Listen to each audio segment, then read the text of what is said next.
현관문하고 계단이 이 정도로 떨어져 있으면 출입하는 데는 별 문제가 없습니다. 그런데 이렇게 계단이 현관문하고 바짝 붙어 있으면 문으로 들어가야 될 좋은 기운들이 계단 아래로 굴러내려갑니다. 사람이 이렇게 출입을 하는데 이 지점에서 계단이 가까우니까 아래로 쏠리는 느낌을 많이 받게 됩니다. 불안하게 됩니다. 이런 모양들을 가끔씩 주변에서 볼 수가 있습니다. 이때는 여기쯤에다가 뭔가를 하나 붙이면 아래로 쏠리는 느낌이 훨씬 덜해집니다. 대충 지름 10cm 정도의 둥근 뭔가를 붙이면 됩니다. 위치는 이 부근에서 적당히 잡으시면 됩니다. 아니면은 아래쪽 계단참 구석에다가 통행에 방해가 안 되게 화분을 둘 수도 있습니다. 시트지를 바르거나 화분을 두면은 훨씬 편안한 느낌이 들게 됩니다. 이런 행위들을 풍수적인 균형감이라고 합니다.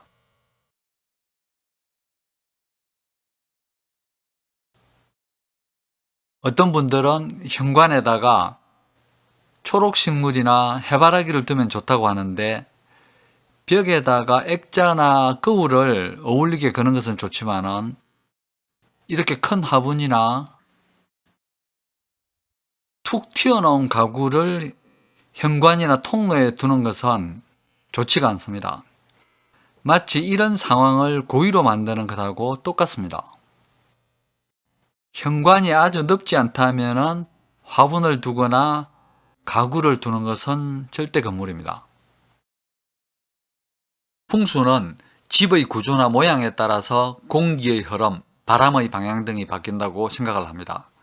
그리고 이것 때문에 사람의 생각과 행동도 바뀐다고 생각을 합니다. 외부하고 내부입니다. 현관문을 기준으로. 현관을 보면은 이 현관문으로 들어온 외부의 찬 기운이 바로 안으로 들이치는 것을 중문이 막아줍니다. 그리고 이 중문은 외부의 소음도 차단을 해줍니다. 현관하고 실내를 구분하는 중문은 기능적으로는 꼭 필요하다고 할 수 있습니다. 현관은 좁거나 좁아 보이면 그만큼 기가 적게 들어온다고 말씀을 드렸습니다. 어느 정도 넓은 현관은 문제가 덜하겠지만 좁은 현관은 중문을 달더라도 덜 답답하고 덜 복잡하게 만들어야 합니다. 현관을 넓게 쓰려면 이렇게 슬라이딩 방식의 중문이 좋습니다. 문이 한 짝, 두 짝, 세 짝 있습니다. 이 문 하나를 열면은 다른 문들도 같이 열리고 닫혀서 연동도어라고 합니다. 요즘은 이렇게 3연동 도어를 많이 씁니다. 세 짝의 문이 하나의 범위로 포개지니까 개방성도 좋고 현관을 넓게 쓸 수 있습니다. 이렇게 열면은 큰 물건도 쉽게 들어올 수 있습니다. 그런데 현관이 넓더라도 4짝짜리 연동도어는 시야도 복잡하고 거추장스러워지니까 별로 좋지가 않습니다. 이런 평면 구조라면은 이렇게 한 짝으로 된 슬라이딩 도어를 만들 수도 있습니다. 실내에 있는 문은 어떻게 만들더라도 열고 닫을 때 힘들 것이라는 느낌이 들면 안 됩니다. 일반적으로 현관 중문은 프레임이 얇아야 개방성도 좋고 덜 답답합니다. 프레임이 이렇게 두꺼울수록 문도 무겁게 느껴지고 현관도 좁아 보입니다. 아주 예쁜 문인데 프레임이 살짝 두껍고 유리까지 막혀 있습니다. 이 문이랑 비교를 하면 좀 답답한 느낌도 듭니다. 그런데 넓은 현관이라면 이 정도의 중문은 아주 좋을 것 같습니다. 이렇게 아래를 살짝 가려서 현관 바닥의 신발이 잘 안 보이는 문도 좋습니다. 아니면 문 아래에다가 이렇게 꽃그림 스티커를 붙일 수도 있습니다. 그리고 이 부분에다가 또 안개 시트지를 살짝 바를 수도 있습니다. 다양한 아이디어를 한번 발휘해 보시기 바랍니다. 여닫는 중문은 가까이 있는 다른 문들하고 열리는 범위가 포개집니다. 이렇게 되면 문끼리 서로 싸울 수 있고 주변도 좁아지고 복잡해져서 다양한 스트레스가 생깁니다. 중문은 슬라이딩 문이 좋습니다.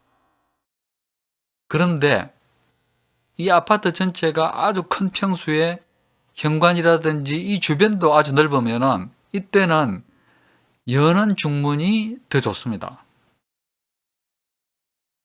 어떤 평면 구조를 가지고 있더라도 현관에서 거실까지는 밝고 군더더기가 없어야 합니다. 통로가 길고 어두우면 기어 유입이 어려워져서 호흡기 질환이나 난산이 생긴다는 속설도 있습니다. 그래서 복도는 적당히 밝아야 합니다. 복도 중앙하고 문 중앙을 따라 간격을 잘 조절해서 천장에 매입등을 설치를 하면 복도도 밝아지고 균형감도 생깁니다. 현관 앞에서부터 거실까지 천장에 매입등을 설치할 때는 가급적 문 중앙에다가 등 위치를 우선적으로 잘 잡은 다음에 이런 간격들을 조절해야 됩니다. 그리고 한 가지 더, 특히 천장에 설치하는 매입등이 눈이 부시지 않는 LED 등을 사용해야 합니다. 조명의 밝기하고 색깔, 형태도 중요한데 이건 다음에 말씀드리도록 하겠습니다. 이제 거실을 살펴보겠습니다. 현관이나 입구에서 거실이 잘 보여야 편안하고 환영받는 느낌이 듭니다. 가족 공동의 공간으로 거실은 집의 중심이나 앞쪽에 있어야 합니다. 우리나라 아파트들이 보통 이런 구조였는데 근래에는 거실이 현관 반대편에 있는 구조들도 꽤 많아졌습니다. 이런 아파트들은 특히 복도가 밝아야 합니다. 풍수의 대원칙은 기가 들어오는 입구나 문을 등지지 않는 것입니다. 문을 볼 수 있는 자리에 앉아야 기를 능동적으로 수용하고 자신의 의지대로 조절할 수 있습니다.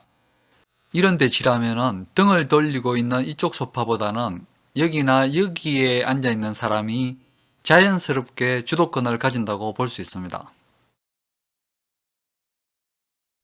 문을 본다고 해서 소파를 입구와 직선으로 나란하게 바짝 붙이라는 의미는 아닙니다.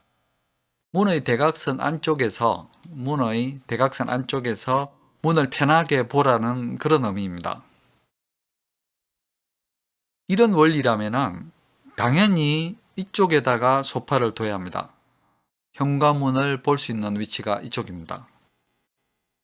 한편 그렇다고 하더라도 이쪽에서 봤을 때 전망이 꽉 막혀 있거나 또 이쪽에 묘지라든지 병원 영안실 그리고 자기가 믿지 않는 종교 시설 등이 이쪽으로 보이면은 소파 위치는 융통성 있게 바꾸는 것이 좋습니다.